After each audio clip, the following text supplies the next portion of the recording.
جو کہ عمران خان کی جو اسپیچ ہے نا اس کے حوالے سے تو ساری دنیا کو پتا ہے اتنی زبردست تقریر عمران خان نے کی ہے وزیر اعظم نے, اس میں تو میرا خیال ہے کوئی بھی نہیں کہہ سکتا کہ دو رائے نہیں ہو سکتی. اور اس تقریر سے سب سے زیادہ جو پریشان ہوئے یہودی ہوئے ہیں, سب سے زیادہ یہودی پریشان ہوئے اس تقریر سے, کیونکہ کئی سالوں سے اسلام دشمن قوتیں میڈیا پہ جو پروپیگنڈا کر رہی تھی نا, اس پروپیگنڈے کو اس ایک تقریر نے اس پروپیگنڈے کی دھجیاں اڑا دی ہیں. کیونکہ ایک انتہائی ذمہ دار آدمی جو ایک اسلامی کنٹری کا وزیر اعظم ہے, ایک عام آدمی نہیں ہے, ایک اسلامی, کیونکہ سارے پروپیگنڈا اسلام کے خلاف ہو رہا تھا نا, تو ایک اسلامی کنٹری کا وزیر اعظم, اور ایسی جگہ پہ کھڑے ہو کر کہ دنیا میں اس سے زیادہ حساس جگہ اور اہم جگہ کوئی ہو نہیں سکتی, اقوام متحدہ کی جنرل اسمبلی میں اتنی لمبی تقریر اتنے کانفیڈنس کے ساتھ اور اتنے اہم ترین ایشوز پر اتنے کانفیڈنس کے ساتھ اور اتنے مدلل انداز میں بیان کر کے انہی کا چہرہ ان کو دکھانا, یہ میں کہتا ہوں کہ اس پہ پوری قوم کو, جب وہ ملک میں واپس آئے نا, لوگ چھکا مار کے آتے ہیں, ورلڈ کپ جیت کے آتے ہیں, پوری قوم کھلاڑیوں کو اٹھا لیتی ہے کندھوں پہ, لیکن انہوں نے چھکا مارا ہوتا ہے اور کچھ نہیں کیا ہوتا. اس پہ پوری قوم کو بہترین طریقے سے خراج تحسین پیش کرنی چاہیے, جو میں سمجھتا ہوں کہ جتنی پیش کرنی چاہیے اتنی پیش کی نہیں جا رہی ہے. یہ بڑے دل گردے کا کام ہے کہ ایک ایسے حساس مقام پہ کھڑے ہو کر بھائی اتنے کانفیڈنس کے ساتھ آپ اتنے حساس ایشوز کو آپ اٹھائیں اور اتنے مدلل انداز میں. لکھی ہوئی تقریروں میں آپ کا پیغام چلا جاتا ہے, آپ کے جذبات نہیں جاتے. جہاں تک یہ پرائم منسٹر کی جو تقریر ہے, یہ میں نے بڑی ڈیٹیل کے ساتھ خود بھی سنی, آلموسٹ 50 منٹ کی یہ تقریر تھی ان کی. اس سے پہلے بھی جو سب سے پازیٹو چیز اس تقریر کی یہ تھی کہ انہوں نے بسم اللہ پڑھ کے آغاز کیا اور ایاک نعبد و ایاک نستعین, یہ سب سے پازیٹو چیز تھی. دوسری جو سب سے اہم ترین چیز تھی, بسم اللہ سے آغاز کرنے کے بعد اور ایاک نعبد و ایاک نستعین پڑھنے کے بعد وہ پرائم منسٹر نے جو یہ بات کہی نا کہ میرا ایمان ہے لا الہ الا اللہ پہ,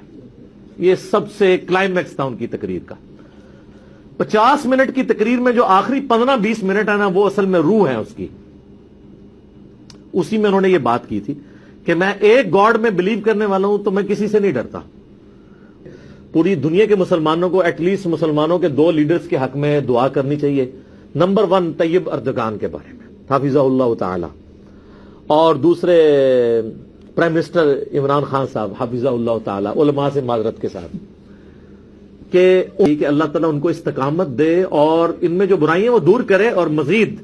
اسلام کا مقدمہ انٹرنیشنل فورمز کے اوپر لڑنے کی توفیق عطا فرمائے, آمین. یہاں پہ چند ہزار یہودیوں کو اگر قید کر دیا جاتا تو آپ نے ہنگامہ کھڑا کر دینا تھا. اب پرائم منسٹر نے انٹینشنلی یہ پھکی دی ہے یہودیوں کا ذکر کر کے, ورنہ کرسچنز کا بھی ہو سکتا تھا, تاکہ ہمارے مولانا فضل الرحمان صاحب حافظہ اللہ تعالیٰ کو یقین آ جائے کہ عمران خان صاحب یہودیوں کے ایجنٹ نہیں ہیں. یہ میں آپ کو صحیح بتا رہا ہوں, یہ اسی لیے اس نے یہودیوں کا نام لیا ہے, ورنہ یہودی تو ایک چھوٹی کمیونٹی تھی نا, کرسچنز کا نام لینا چاہیے تھا. یہودی تو بہت تھوڑے ہیں دنیا میں. تو لیکن اب بھی جنہوں نے بات نہیں سمجھنی انہوں نے نہیں سمجھنی. داؤد سے عمران خان کم تقریر کرے پا امریکہ کی, نو آگا تقریر دیر خ کرے زمنگ یا آگا سر امرستا یا نشتا یا اشتے آگا زان لے خبر ہے. وہ تقریر خ کرے اسلام دا مدافعات دا پارے سے خبری کری. زماز لگواری چه زو ماغتا دا دیس ڈاڈ ورکم چه مو والا دا سی او تبکی ورکو چه کتا دا دین خدمت کے دا قرآن سنت خدمت کے من بتا سر اولاریو و دانا چه من با سیاسی اتحادو نا نکو و سڑک میدادی چه او تبکی لگا سڑے چالا پا ملا ڈبور کے وی شابہ سے بادرہ شابہ سے نرہ نو زمان پا سڑک دادی نور دے رہا ہے کہ مرگری شتے نا خود تاسو میں مرگری ہے نو زستاسو نا اجازت گوارم چدا بخی ہو کہ بخانی خبئی. تو ڈرنے والوں سے کہتا ہوں کہ آپ تو عمران خان کا ماتھا چومو, جس نے اتنی بڑی تم نے پورا سال یہودیوں کا ایجنٹ کہا اس نے مسلمانوں کو رلا دیا ہے، ایسی تقریریں کی ہے، ان سارے مسلمانوں کو مل کر عمران خان کا استقبال کرنا چاہیے۔ آج تاریخ میں نے دیکھا ہے کوئی مسلم لیڈر اس طریقے سے امت کا مقدمہ نہیں لڑ سکا جس طریقے سے آپ کے لیڈر نے لڑا ہے۔ اور میں کہتا ہوں یہ امت کے لیے عطیہ ہے۔ ہم سعودیہ کو دیکھتے رہے، ایران کو دیکھتے رہے، ترکی کو دیکھتے رہے، شام کو دیکھتے رہے، ہم نے دنیا کی طرف دیکھا، کوئی امت کی آواز اٹھائے۔ آپ کے لیڈر نے دنیا کو اپنا گرویدہ اس لیے کیا ہے کہ آپ کا مقدمہ کیسے لڑا ہے، آپ بھی دیکھ رہے ہیں۔ میں مسلمانوں سے اپیل کرتا ہوں اس شخص کے لیے دعا کریں، کیونکہ مجھے تاریخ پتہ ہے کہ جنرل ضیاء نے جب ان کے خلاف آواز بلند کی تھی، جنرل ضیاء کا انہوں نے کیا حشر کیا۔ عمران خان پر بھی وہ حملہ کریں گے، کیونکہ ان کے گھر میں بیٹھ کر ان کو کہتا ہے کہ ہندوؤں نے خود کش حملے سب سے پہلے شروع کیے، تم نے ہندوؤں کو دہشت گرد کیوں نہیں کہا، تم مسلمانوں کو دہشت گرد کیوں کہتے ہو؟ بڑی بات ہے۔ اور تمہارے سابقہ لیڈر تو ایسے بیٹھتے تھے کہ پاکٹ میں پرچیاں گم ہو جاتی تھی تو الٹا بولتے تھے، اور یہ آدمی بول تو رہا ہے، تمہارا مقدمہ تو لڑ رہا ہے، محمد کی شریعت کا مقدمہ ایسے کسی مسلمان لیڈر نے، کسی مولوی نے نہیں لڑا جس طریقے سے اس نے دلائل دیے ہیں کہ ہم ایک اسلام مانتے ہیں، کہتے رہے لوگ قادیانیوں کا ایجنٹ ہے۔ ارے بے شرمو، تم نے اسلام کو بدنام کیا ہے۔ اس نے کہا اسلام ایک ہے، ہم اس کو مانتے ہیں، اور وہ محمد کریم صلی اللہ علیہ وسلم کا دین ہے۔ ہم محمد کو دین کو اسلام مانتے ہیں، دوسرا کوئی اسلام نہیں ہے۔ تو مجھے بتاؤ اس سے بڑا مسلمانوں کا ایجنٹ کون ہو سکتا ہے؟ اما بعد، الحمدللہ وزیر اعظم پاکستان نے آج اقوام متحدہ میں عالم اسلام کے مسلمانوں کی ترجمانی کی ہے۔ ناموس رسالت کے مسئلے پر اسلام کی ترجمانی دہشت گردی کے مقابلے پر، اور مظلوم کشمیریوں کی ترجمانی جس جذبے سے کی ہے، پوری قوم کی طرف سے میں انہیں خراج تحسین پیش کرتا ہوں اور ان کا شکریہ ادا کرتا ہوں۔ محترم عمران خان صاحب نے ناموس رسالت کے مسئلے پر عالمی دنیا کو یہ بتایا کہ ہمارے دل کے کھول کے دیکھو، ہمارے دلوں میں ہمارے آقا علیہ الصلوۃ والسلام کی جو محبت ہے اس کا تمہیں اندازہ نہیں ہے۔ مودی اور ہندوستان کے جو ہٹلر کی طرح کے عزائم ہیں وہ سارے دنیا کے سامنے رکھے، اور آخری بات جو عمران خان صاحب نے کی ہے کہ یاد رکھو ہم لا الہ الا اللہ پڑھنے والی قوم ہیں، ہم کس سے ڈرتے نہیں ہیں۔ جنرل اسمبلی سے عمران خان کی تقریر کا بڑا چرچا ہے